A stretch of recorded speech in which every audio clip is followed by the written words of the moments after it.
हमारे YouTube channel Sardar Patel coaching centre में आप लोगों का बहुत बहुत स्वागत है।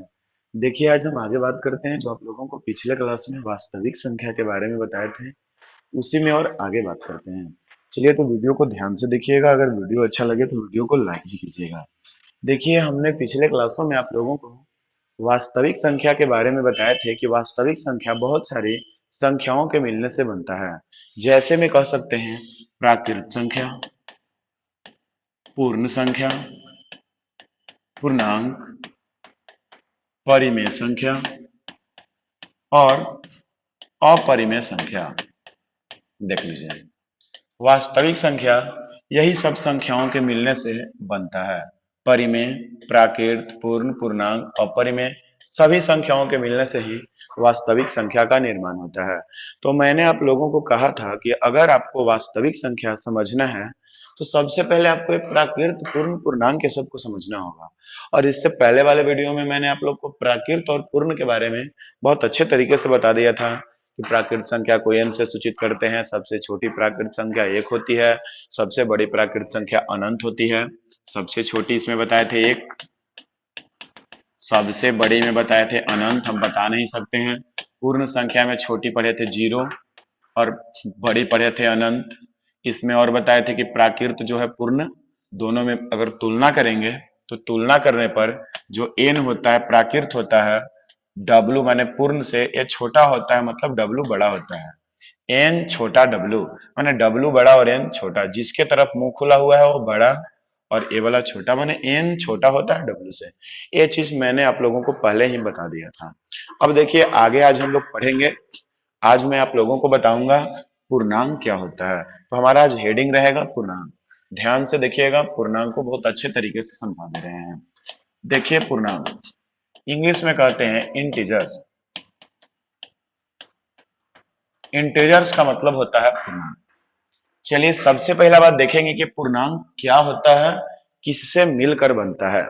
तो ध्यान देने वाली बात यही है कि जो अभी तक आप लोगों ने प्राकृत संख्या, पूर्ण संख्या दोनों पढ़ा, इसी के आगे में आपका होता है पूर्णांक। अब देखिए, मान लीजिए कि हमारे पास 1 2 3 4 ऐसे करते करते अनंत तक संख्याएं हैं, तो ये हमारा प्राकृत संख्या है। और जब हम इसमें शून्य मिला देते हैं तो बन जाता है पूर्ण संख्या। शून्य मिलाने से क्या बनेगा? पूर्ण संख्या। और जब इसी के साथ माइनस वाला चिन्ह लगा दें, ऋणात्मक चिन्ह लगा दें, तो जो बनता है माइनस अनंत तक के जाएगा, यही आपका हो गया पूर्णांक। यही चीज क्या है? पूर्णांक है। तो इसका डिफिनेशन यही होगा कि जब जब यहां से बोलिए, जब पूर्ण संख्या में या पूर्ण संख्या के साथ ऋणात्मक चिन्ह को शामिल कर दिया जाता है, जब पूर्ण संख्या के साथ ऋणात्मक चिन्ह को शामिल किया जाता है,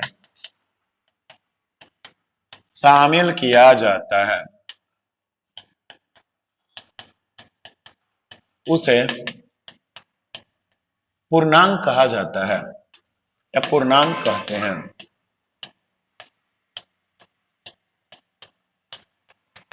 देख लीजिए, जब हम माइनस चिन्ह को उसके साथ शामिल कर देंगे तो वही हमारा क्या कहलाने लगता है? पूर्णांक।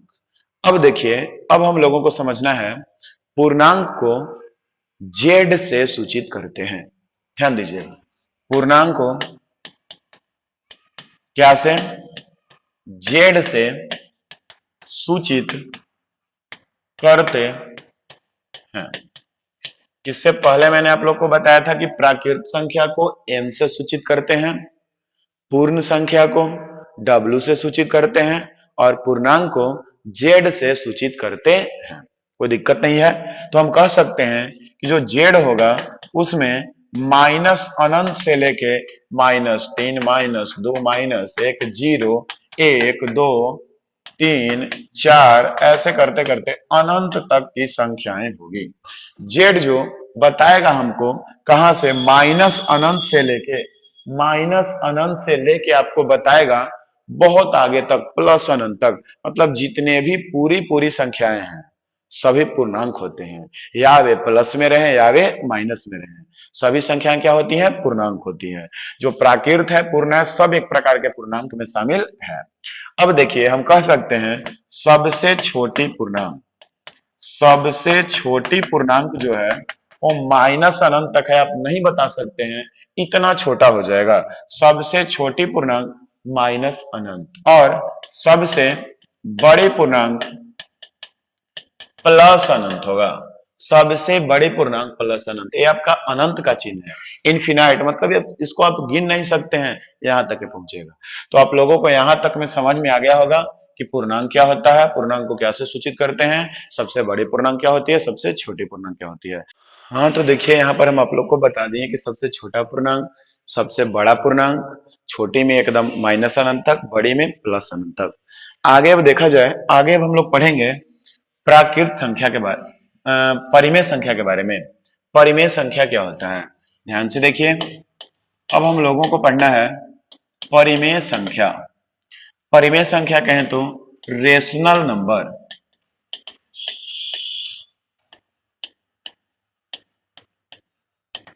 देखिए अब हम लोगों को पढ़ना है कि परिमेय संख्या क्या होता है, परिमेय संख्या किसे कहते हैं, कौन कौन परिमेय संख्याएं होगी, कौन परिमेय संख्या नहीं होगी, इसी के बारे में हम लोग बात करेंगे।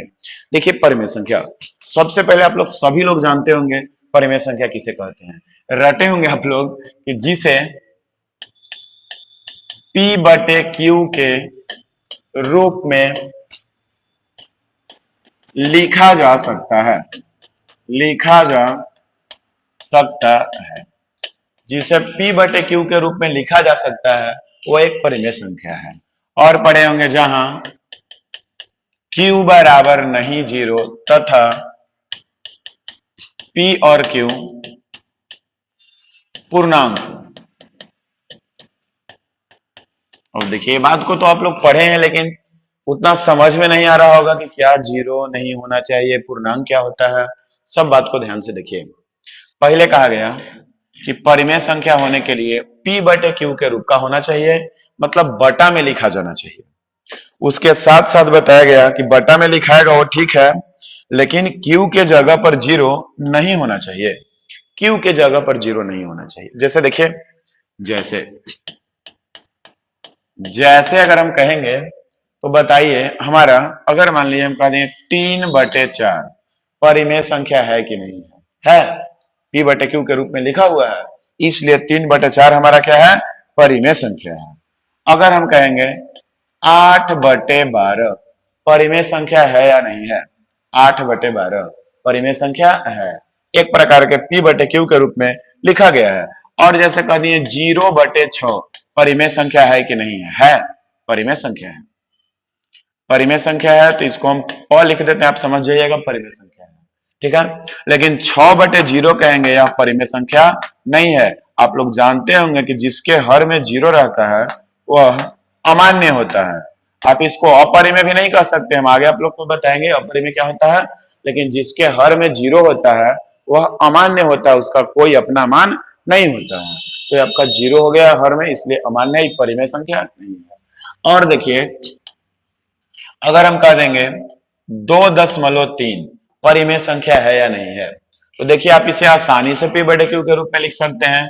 दशमलव को ऐसे काटिए, दशमलव के बदले में 1, या ऐसे भी जनरली 1 दे सकते हैं, और दशमलव के बाद 1 अंक है तो 1 0, 23/10 P बटे Q के रूप में आ गया, परिमेय संख्या है। अच्छा और कह सकते हैं 2.3864, ये भी परिमेय संख्या है, इसे भी P बटे Q के रूप में लिख सकते हैं। 2.3864 दशमलव नीचे 1 करके 4 0 P बटे Q के रूप का हो गया। लेकिन अगर आप लोग का क्वेश्चन आ जाएगा 2.6973865732, ऐसे बहुत सारा अंक आ रहा है, आप इसे P बटे Q के रूप में नहीं लिख सकते हैं। ये कभी P बटे Q के रूप में लिखाएगा ही नहीं, क्योंकि यह अशांत है और अशांत में अनावर्ती है। आप लोगों को हम बताए थे, ध्यान दीजिए, समझिए परिमेय संख्या में आगे हम आप लोग को बताए थे कि दशमलव प्रसार में, याद कीजिए आप लोग, दशमलव प्रसार बताए थे 2 प्रकार के, एक होता है शांत दशमलव प्रसार और दूसर का होता है अशांत। शांत का कोई प्रकार नहीं होता, जो शांत रहेगा वो परिमेय संख्या होगा, फिक्स है। शांत वाले सभी क्या होंगे, परिमेय संख्या होंगे। इसको आसानी से आप पी बटे क्यू के रूप में लिख सकते हैं। लेकिन अशांत होते हैं दो प्रकार के, एक होते हैं अशांत आवर्ती और एक होता है अशांत अनावर्ती। ध्यान देने वाली बात है, आवर्ती और अनावर्ती। आवर्ती का मतलब होता है, आवर्ती का मतलब होता है जिसमें दशमलव के बाद वाली संख्याओं की पुनरावृत्ति होती है, मतलब बार बार एक ही चीज आता है, पुनरावृत्ति होना। और अनावर्ती में होता है जिसमें दशमलव के बाद वाले संख्याओं की पुनरावृत्ति नहीं होती है, पुनरावृत्ति नहीं होती है। अब देखिए यहां पर जो हम लिखे थे 2.69738672, बार बार एक ही अंक नहीं आ रहा है, तो देख लीजिए जो अनावर्ती होते हैं वे परिमेय संख्या नहीं होते हैं, परिमेय संख्या नहीं होते हैं। जिसका दशमलव प्रसार अशांत अनावर्ती रहता है वह परिमेय संख्या नहीं होता है। जब दशमलव प्रसार अशांत आवर्ती रहता है, जैसे आवर्ती का एग्जांपल हम आपको बताते हैं, ध्यान से देखिए। जैसे कह सकते हैं 2.333, बार बार 3 आ रहा है, आप इसको ऐसे भी कह सकते हैं 2.3 के ऊपर बार या रेकरिंग। तो ये एक प्रकार के 2.3 के ऊपर जो हम बार लगा दिए, ये एक प्रकार के परिमेय संख्या है। इसलिए परिमेय संख्या है क्योंकि इसका दशमलव प्रसार अशांत आवर्ती है। अशांत आवर्ती का मतलब हुआ बार बार इसमें एक ही संख्या आएगी, बार बार 3 आ रहा है। इसको आप पी बटे क्यू के रूप में बदल सकते हैं। पी बटे क्यू के रूप में बदलने के लिए हम आप लोगों को पिछले वीडियो में नियम बता दिए थे, क्वेश्चन नहीं बताए थे। अगर जो पिछले वीडियो को नहीं देखे होंगे उसको देख लीजिएगा तो नियम आपको पता चल जाएगा। एग्जाम्पल हम यहाँ पे बता देते हैं। देखिए नियम था, पहला नियम याद कीजिए कि पी बटे क्यू के रूप में बदलने के लिए सबसे पहले रेकरिंग वाला पता लगाते हैं, किसके ऊपर रेकरिंग है, तो 3 के ऊपर है। तो अब क्या करते हैं कि सब को हटा के लिखते हैं 23, दशमलव भी हटा देना है, रेकरिंग भी हटा देना है 23, ठीक है। बार बार 3 आ रहा है इसलिए ऐसे इसको लिखें, रेकरिंग को हटा के 23, जिसके ऊपर रेकरिंग नहीं रहता है उसको घटा देना है। और दशमलव के बाद वाली संख्या में जिसके ऊपर रेकरिंग लगा हुआ रहता है उसके बदले में 9 देना है, जिसके ऊपर रेकरिंग रहेगा उसके बदले में 9। अगर कोई और भी संख्या रहती बिना रेकरिंग वाला उसके बदले में 0 देते, मतलब आपका फाइनल आंसर आ गया 21/9। तो देख लीजिए यही चीज आपका 21/9 है, एक प्रकार के पी बटे क्यू के रूप में लिखा गया, इसलिए यह परिमेय संख्या है। आगे देखिए, आगे भी बताते हैं 1.233 ऐसे ढेर सारा 3 आ रहा है। बताइए परिमेय संख्या है या नहीं है? है, यह एक प्रकार का परिमेय संख्या है। 1.2 बार बार 3 ऐसे आ रहा है, यह परिमेय संख्या है। इसलिए है क्योंकि इसका दशमलव प्रसार अशांत आवर्ती है, बार बार एक ही संख्या आ रहा है, ये परिमेय संख्या है। कैसे है, इसको पी बटे क्यू के रूप में बदल के हम आप लोग को दिखाते हैं। 1.23 और 3 के ऊपर जाएगा रेकरिंग, 2 के ऊपर नहीं 3 के ऊपर रेकरिंग जाएगा। अब देखिए जब हम इसको पी बटे क्यू के बदलेंगे रूप में, तो बताए हैं कि सबसे पहला नियम सब को हटा के लिख दीजिए 123, दशमलव से मतलब नहीं रखना है, हटा के लिख दीजिए, माइनस घटाना है। जिसके ऊपर रेकरिंग नहीं है उसको घटा दीजिए 12, जिसके ऊपर रेकरिंग नहीं, बहुत आसान नियम है, देख सकते हैं, जिसके ऊपर रेकरिंग नहीं है उसको माइनस कर देना है और उसके बाद बटे लगाना है। इसके बाद दशमलव के बाद वाली संख्या देखनी है तो 2 और 3 है, जिसके ऊपर रेकरिंग है उसके बदले में पहले 9 देना है, जिसके ऊपर रेकरिंग नहीं है उसके बदले में 0, और आपका फाइनल आंसर आ गया। घटा दीजिए 111/90। अगर आप 111/90, 90 से 111 में भाग लगाइएगा तो 1.23333 आएगा। ठीक है, समझ में आ गया होगा। आगे 1-2 क्वेश्चन और देखते हैं। अगर आपसे कहा जाए 0.3434 ऐसे आ रहा है, बताइए ये परिमेय संख्या है या नहीं है? ये परिमेय संख्या है।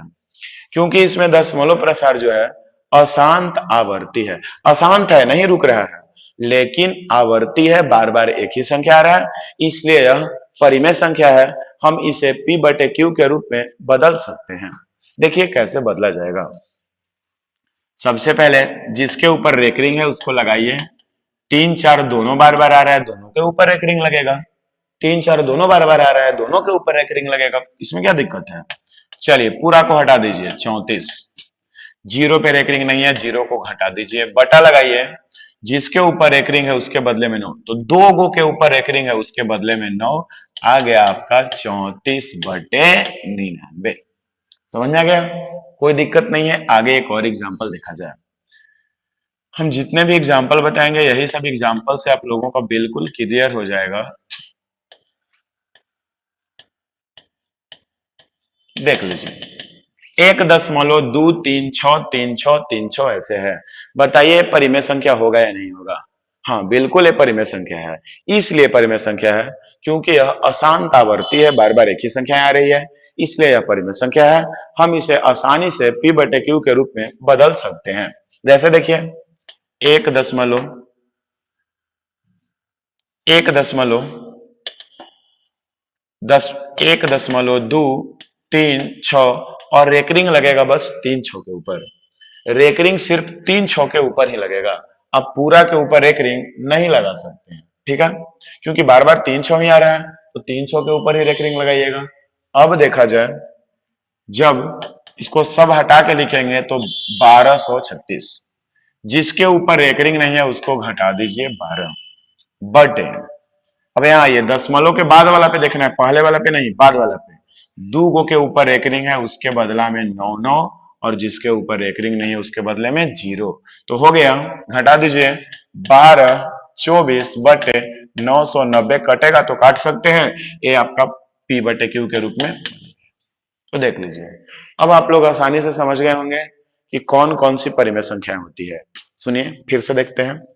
परिमेय संख्या होने के लिए पहला कंडीशन P बटे Q के रूप का होना चाहिए। दूसरा कंडीशन नीचे Q बराबर नहीं होना चाहिए 0। तीसरा कंडीशन P और Q पूर्णांक होना चाहिए। चौथा कंडीशन अगर दशमलव में है तो शांत रहना चाहिए। अगर अशांत है तो अशांत में आवर्ती होना चाहिए। अगर ए नियम को पालन करेगा तो परिमेय संख्या हो जाएगी। और देखिए आगे हम लोगों को पढ़ना है कि अगर कोई संख्या वर्गमूल के रूप में है, घनमूल के रूप में है, तो देखिए सीधी बात, जब उसका पूरा पूरा वर्गमूल निकल जाएगा तो परिमेय संख्या कहलाएगी। अगर पूरा पूरा वर्गमूल नहीं निकलता है तो परिमेय संख्या नहीं होगी। बात को समझ जाइए, पूरा पूरा वर्गमूल मतलब रूट से पूरा पूरा बाहर आ गया तो परिमेय संख्या हो जाएगी। अगर पावर में 1/3 है या तीसरा रूट है तो घनमूल है। तो अगर पूरा पूरा बाहर निकल जाएगी तो परिमेय संख्या होगी, पूरा पूरा बाहर नहीं निकलेगी तो परिमेय संख्या नहीं होगी। तो देखिए इस वीडियो में हम आप लोगों को पूरा परिमेय संख्या के बारे में, पूर्णांक के बारे में बता दिए। अगले वीडियो में अब हम लोग बात करेंगे अपरिमेय संख्या के बारे में और वास्तविक संख्या के बारे में। यहां तक सब लोगों को क्लियर होगा? चलिए तो आज इतना ही।